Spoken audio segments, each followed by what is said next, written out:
Papunta po kanina sa grocery shop. Nakalimutan ko po yung wallet ko. Pero, mabilisan po ako nakaisip ng diskarte. Pinuntahan ko po agad yung bahay ng Finnish mother ko kasi lagi po silang may basyo ng mga bote na talagang binibigay po sa akin. Siyempre, pagkabigay po sa akin ng isang supot na mga basyo ng mga bote, mas marami pa po at inayos ko po. Umuwi po ako ng bahay. Kinuha ko pa po yung maraming basyo ng bote sa isang maitim na plastic na lalagyan po ng basurahan. Dumiretso na po ako sa kotse. Sa pagmamadali ko po, hindi ko pa rin po natandaan kuhanin ang aking wallet. Nilagay ko na po sa sasakyan ang mga basyo ng bote. Pero naisip ko, titignan ko muna yung basurahan. Baka mayroon pa pong mga ibang basyo ng bote. Sobrang swerte ko naman, talaga mayroon po mga basyo ng bote kasi may mga matatanda po talaga nakatira po dito at hindi na po kayang magdala ng mga basyo ng bote kaya nilalag po sa tabi ng mga basurahan kung may kukuha para hindi po masayang. At bumalik na po ako sa tindahan, kumuha na po ako ng pushcart, nilagay ko na po doon ang mga basyo ng bote. Ang recycling center ay nasa loob po ng grocery shop. Ayan, dito na po tayo sa recycling center. Unahin po muna natin yung paisa-isang lagay po ng bote mula sa maliliit na plastic bags. Napakaganda po ng proseso. Hihintayin lang po natin itong maglabas ng resibo pagkatapos po natin ilagay ang mga basyo ng mga bote. Ayan po, lumabas na ang resibo. Pwede na po natin pambayad o pambili sa grocery shop. Siyempre, mas marami po tayong dala na mga basyo ng mga bote at mga lata. Ilagay po natin to sa malaking lalagyan po naman na kung saan hindi na po natin iisa-isahing lagay po ang bawat basyo ng bote. Napakaganda po ng sistema, di ba? Hihintayin lang po nating lumabas ang resibo katulad po kanina. At kapag kuha po ng resibo, maghugas po tayo ng kamay, o di ba? Kompleto po dito. At dumiretso na po tayo sa grocery shop dahil meron na po tayong pambili at etong resibo lang po na to ang gagamitin po natin. Ayan, o di ba? Nandito na po tayo sa loob ng grocery. Ang gusto ko pong bilhin yung mga pangunahin katulad po ng bigas, ng karne, mga ilang gulay at mga pansahog. O di ba? Umuwi na po tayo dahil nakabili na po ako ng aking mga pangangailangan. Pasensya na po kung hindi ko po nakuhanan ng mga videos ang sistema po sa grocery shop dahil wala po tayong permiso.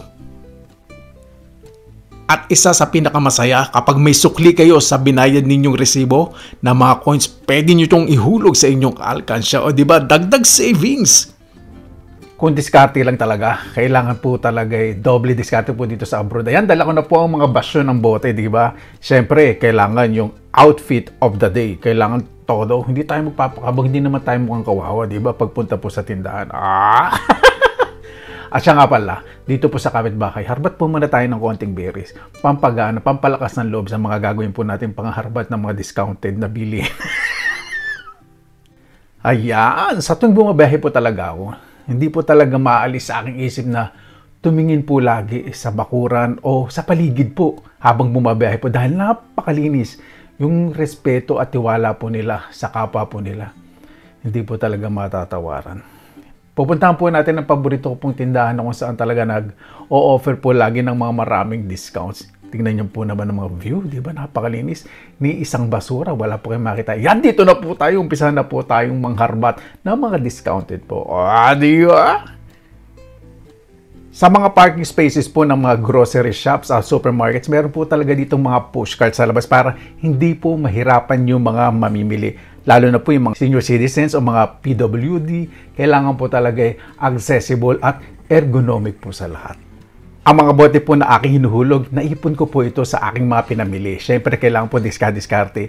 Bawat isang bote po o empty plastic bottles, meron pong presyo. O, diba? Ihulog lang po natin yan at hihintayin lang po natin. Pipindutin po natin yung button na green, lalabas po yung resibo kung magkano po yung pwede nyong pambili o kuhanin po ninyo sa cash register na in cash. O, diba?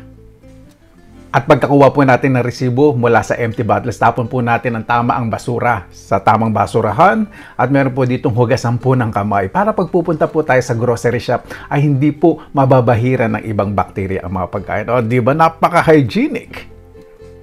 Ayan, pumasok na po tayo sa loob ng grocery shop. Excited na po kayo. May nakita na po ang mga discounted na loose bread. Ito po, pagtungtong po ng 6 p.m.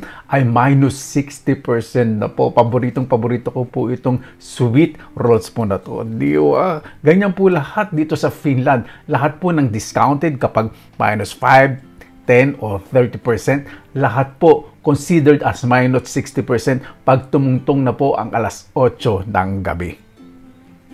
Binibigay na po nila sa mababang presyo, minus 60% na po pag tumutong po ng 8 p.m. Katulad po nitong mga karne po na to, minsan na-overpost kasi sila ng mga order o minsan 2 days before po na expiration. O hindi na po pwedeng lutuin yung karne.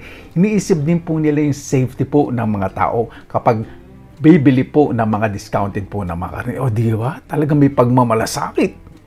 At basta ready food po katulad po ng mga salad o lutong mga karne, automatic, pagtuntong po ng alas 8 po ng gabi ay bibigyan na po nila yan ng minus 60%. O di ba? Talaga naman mabubuntad kayo kapag marami kayong nakita ng mga ganitong discounted. Di ba? May party-party na!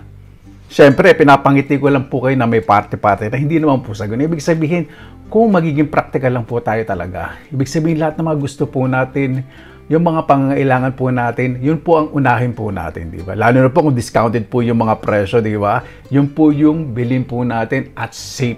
Yun po talaga yung kinukonsider po dito sa Finland. Hindi naman porket discounted yung pinamimigay po nila, hindi safe. Proper packaging, malinis, at talaga naman sa mga kiluhan po. Lalo na sa mga fresh vegetables, kayo makakapili, o sa fresh fruits, o mga fresh products na talaga namang loose. So, ibig sabihin, nakatumpok-tumpok na kayo ang mamimili mismo na gusto niyong bilhin, di ba? Makokontrol niyo yung paggastos, hindi naman kailangan nakabalot lahat lagi. Ibig sabihin, papera-peraso, makakakuha kayo, di ba? Diyan po talaga nagsisimula ang pagtitipid ng maayos. Ang kagandahan po sa mga grocery shops po dito sa Finland, kayo po ang magtitimbang sa inyong mga pinamili. Siyempre, kapag over budget kayo, pwede nyo pong ibalik sa pinagkuhanan po ninyo. Hindi po magiging problema po yun. At makakapamili kayo siyempre ng mga magagandang klase na inyong gustong bilhin na mga prutas, gulay, at iba pa. Kung ang sistema po talaga ay maayos dahil dito po nakasulat po talaga ang mga presyo kung magkano per kilo, at kayong magtitimbang, may numero kayong susundin, lalabas po yung resibo at didikit po ninyo sa plastic. Di ba? Napaka-convenient. Siyempre, hindi po natin kakalimutan ng bigas. Hindi naman po lahat ng bibiling ko sa grocery shops po nito ay mga discounted. Kailangan i-treat din natin ang sarili po natin, di ba? Bibili naman tayo ng iba kahit paano yung gusto natin paminsan-minsan. Nako, magbayad na po tayo. Naka 63 and 45 euro po ako. Ay, hindi na po masama po yun. At yung pinagpalitan po ng bote, lahat-lahat, 8 euro and 70 cents. Kinash ko po yung resibo po ng bote. Dahil meron po resibo nung nakaraan, sinama ko na po ito, kaya naging 8 euro and 70 cents. Uwi na po tayo! Mag-aalas 9 ng gabi na po dito sa Finland at napakaliwanag pa rin po. Imagine po ninyo, napakalinis po, di ba? Sino ba naman po ang hindi gaganahan lumabas at mamili po sa labas? Ganyan po ang disiplina talaga pinapakita po dito sa Finland. Hindi lang po sa mga discounted na mga produktong napamili po natin, kundi malilibag din po kayo sa mga nakikita po ninyong mga malilinis na kali kahit nasa syudad po. O, di ba? Disiplina po talaga ang kailangan natin. Kapag uwi ko po, yung mga discounted po na mga karne, ang ginagawa ko po ay niluluto ko po agad. Pinipirito o pinakukuluan bago ko po ilagay ito sa mga maayos na lalagyan. Sinisigurado ko po na malinis ang pagkakaluto at lutong-luto po na maayos para sa susunod na araw na pagkain, hindi po sasakit ang aking tiyan.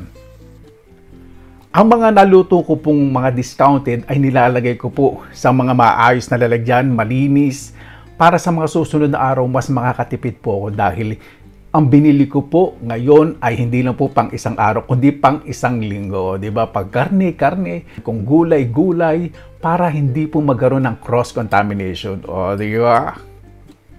Siyempre, dito po sa Finland, euro po ang kinikita ko. Siyempre, euro din ang kinagastos ko. Kaya kailangan mas maging practical po ako. Bumibili po ka ng mga pagkain na sinisigurado ko naman pong safe. Hindi porket discounted, hindi po safe. At sa pag-iimbak, natin sa ating mga tahanan, yung mga pagkain na nasa likod, ilagay natin sa harap at yung mga bagong luto, bagong prepare, ilagay natin sa likod. Ito po yung tinatawag na FIFO, first in, first out. Parang sa expiration date, di ba? Unahin natin yung mga unang may expired, hiwalay po natin sa mga bagong dating. Yung mga ibang hilaw po na karne na discount, nilalagay ko po sa freezer para mas matagal po ang shelf life.